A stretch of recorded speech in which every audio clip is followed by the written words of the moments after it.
On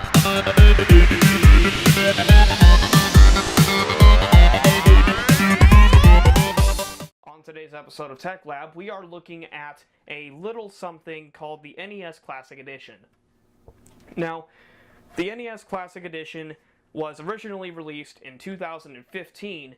However, due to a severely limited run, it was re-released in 2017 alongside the SNES Classic Edition, and frankly, we're going to go ahead and do a brief overview of everything that this little guy is capable of.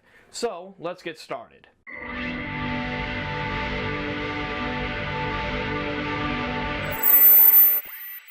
Hey guys, and welcome back to Tech Lab, the show where we talk about anything and everything tech-centric. So, today, this is what we're covering. The NES Classic Edition. Now, I already went over what this is earlier in the intro, so we're just going to go ahead and skip to the console proper. First off, the front. You have two nice clicky power buttons. The power button holds itself in to tell you it's on, along with a red LED, and the reset button, which is nice and clicky, and basically resets the console, albeit a little slowly. And you also have two controller ports for the hilariously short controllers. Now, we'll get into that. We'll get into the controllers a little later.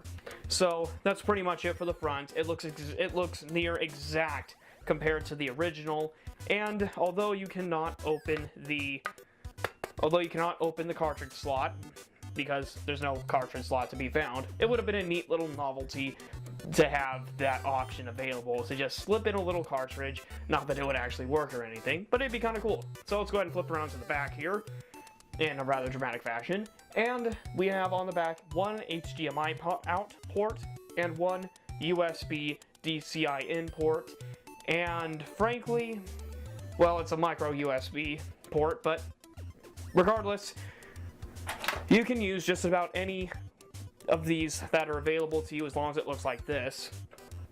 And because of that, this thing could be powered from your television if you absolutely wanted to, but in order to capture with this rig, in order to capture footage from this thing, we're going to be plugging it into our capture card shortly so I can show you the UI and everything in between it. So, let's go ahead and do that right now. Well, I guess there's also some stuff on the bottom too, but mostly legal mumbo-jumbo and some copyright stuff and a barcode that I have no idea what it is. And you can also open it up from the bottom if you want to see the board that bad. Personally, I don't think it's worth it to open the board, considering it's pretty much the same as the SNES Classic at this point, thanks to the re-release. So with that, let's go ahead and move over to our capture.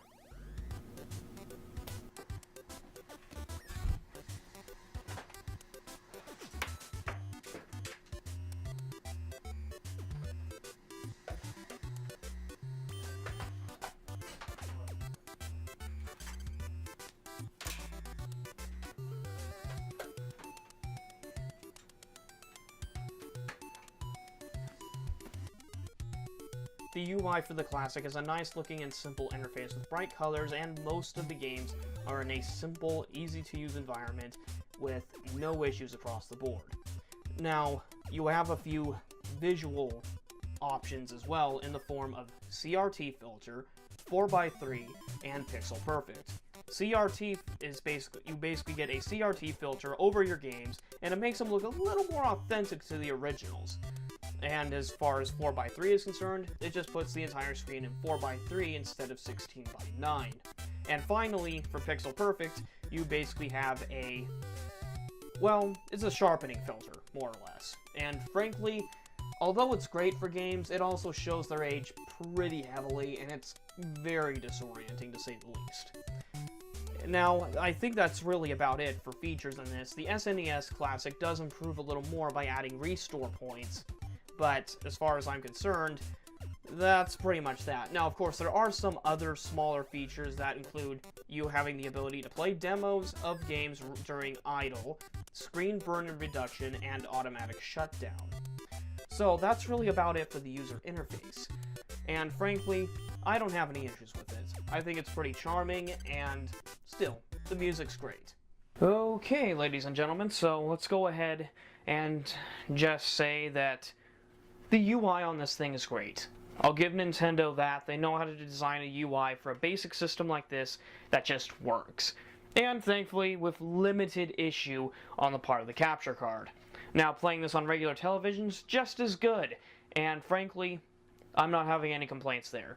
So, with that, that's pretty much the overview of the UI for this little gray box. So what we're going to go ahead and talk about next are the pathetically small controllers. So the controllers for, unfortunately, let's just say they are tiny. They are hilariously tiny. Like, you will have to move your couch a little closer to the TV kind of tiny. Now, yes, I am aware back in the day, you had to sit closer to the TV to really enjoy the game.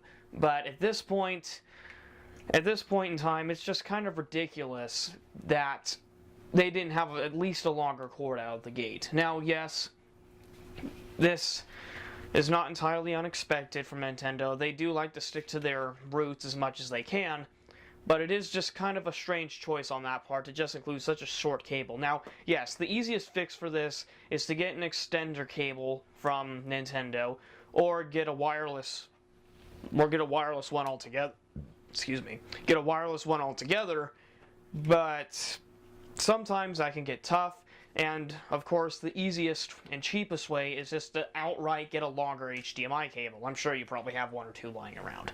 So that's just about that for the controller. It's just on mark with the originals. As you know, I've seen an original and they look just exactly the same.